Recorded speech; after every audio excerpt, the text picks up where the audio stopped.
Nice to meet you. Nice to meet you too. Have you heard of Templegate Development? No, I haven't. You haven't. But I don't know exactly what they're doing and why they're doing it. There's going to be a development, yeah.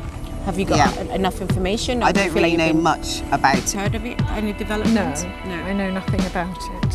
And do you know where to go to find out? No. We'll be the people you can ask.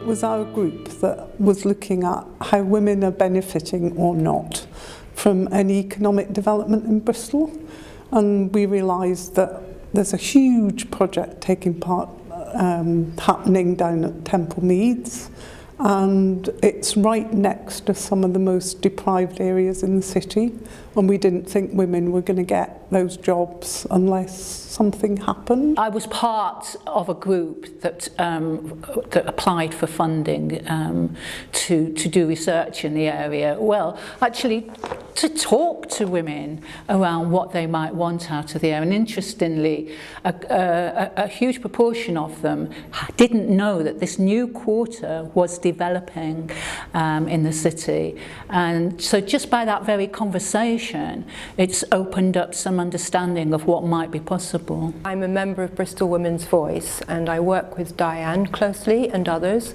on something called the Bristol Women's Commission Economy Task Group.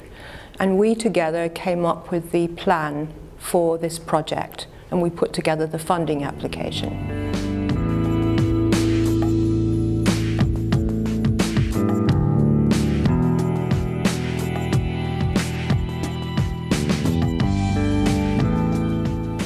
Hi, my name's Deborah Newick and I work for Bristol Women's Voice, and I'm the project manager for Women of Lawrence Hill. Hi, my name's Sandra Gordon and I'm the volunteer coordinator. I'm Ellie Bowles and I'm the coordinator at Bristol Women's Voice. I'm Penny Gain and I chair Bristol Women's Voice and I chair Bristol Women's Commission. We had a workshop here at the beginning of the project, and we consulted with Women of Lawrence Hill, community volunteers and researchers. We sort of said, what does this look like?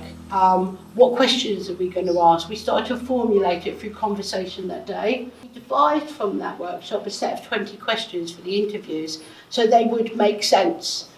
We didn't just want to put a load of questions down and that was what was going to be said. We wanted it to make sense to people who lived in this community. I like the idea of looking for women need, and all the time I support women, and I feel to have say for women for the big development and project is so important to have the view of the women in the Barton Hill area. Just looking at women and the challenges they face, and it's more than people, you know, it's more than people realise. What stood out to me was the ones who had language issues most, the ones that I could translate for myself, so from Kurdish to English. Those were the ones that really hit me the most.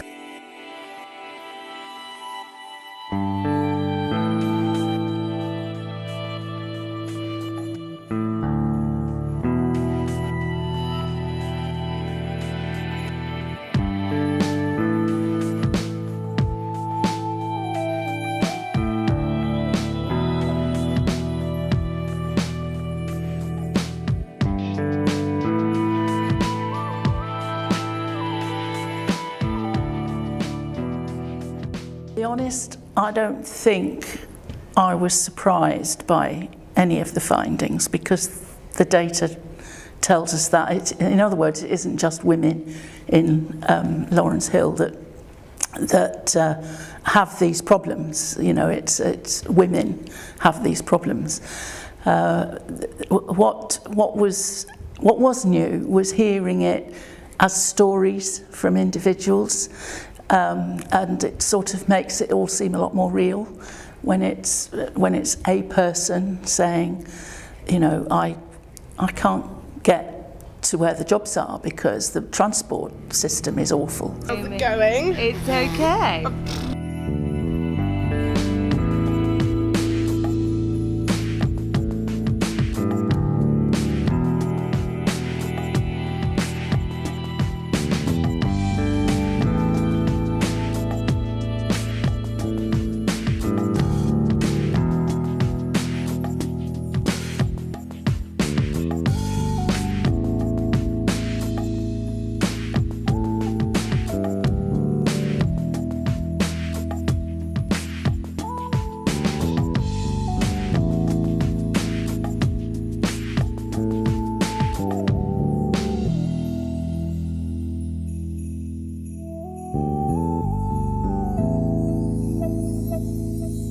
walk around, like all the way around a car park to try and get to a train station is ridiculous. And the fact you can't just get down there with a buggy and say if there's somebody in a wheelchair or something, there's no chance they're going to get round.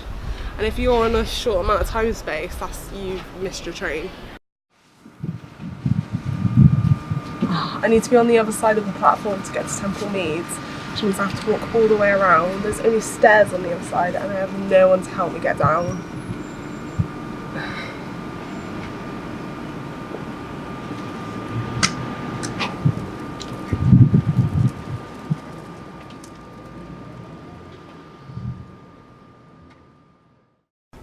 I think we were expecting childcare to be a major issue, and of course it is. And it's about not just having any childcare, but having flexible childcare. That means that you can take one child to one thing and then another child to school, or how do you fit in the sort of flexibility? There's a sort of average 3 children per household, which trying to get work and sustain work and covering 14 weeks a year for the summer holidays and half terms, that's a huge cost.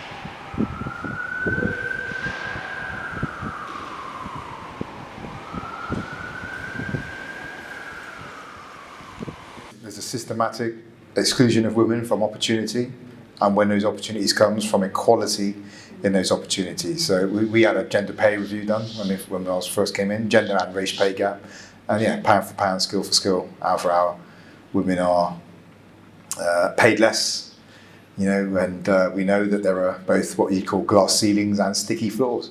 Our aim is to make sure that that huge development benefits, well, everybody, but specifically the women of Lawrence Hill.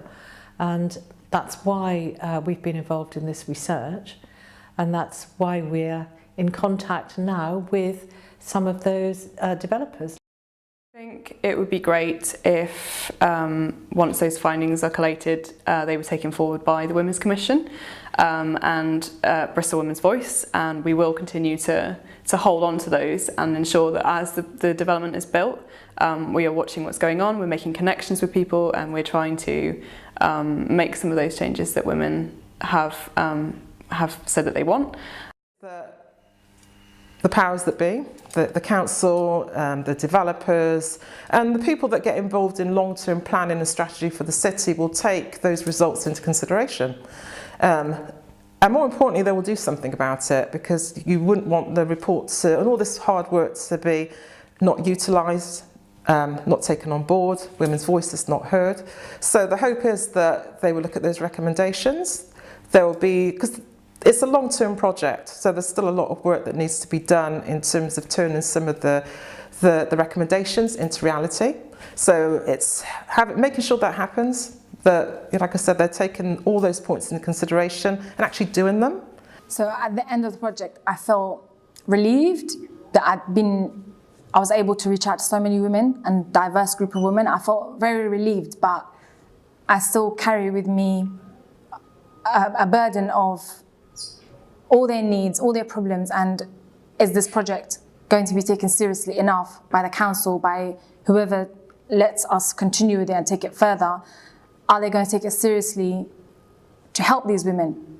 Are they going to think that, you know, it's 100 women, it's 100 voices, it's not, you know, it's not representative enough? But to those women and to the researchers, yes, it is. It's a lot of women, and it's their future kids that are going to be influenced by it. And you know, you look up to your mum and you see what she's done and you want to be like her, and then you can be like her and more, and it's a domino effect. So if their mums are listened to and given the opportunity and supported, every generation will improve and increase their dreams. In everything we do, and about Temple Meads development, Temple Quarter development, the transport system, we're requiring those leaders of that to talk about how is that going to deliver inclusion across race, class, gender, all protected characteristics. So that's really important for us. I'm a Bristol woman. I need Bristol to work for me. I am a Bristol woman. I need Bristol to work for me. I am a Bristol woman, but I need Bristol to work for me. I'm a Bristol woman and I need Bristol to work for me. I'm a Bristol woman and I need Bristol to work for me. I'm a Bristol woman and I need Bristol to work for me.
I'm a Bristol woman. I need Bristol to work for me.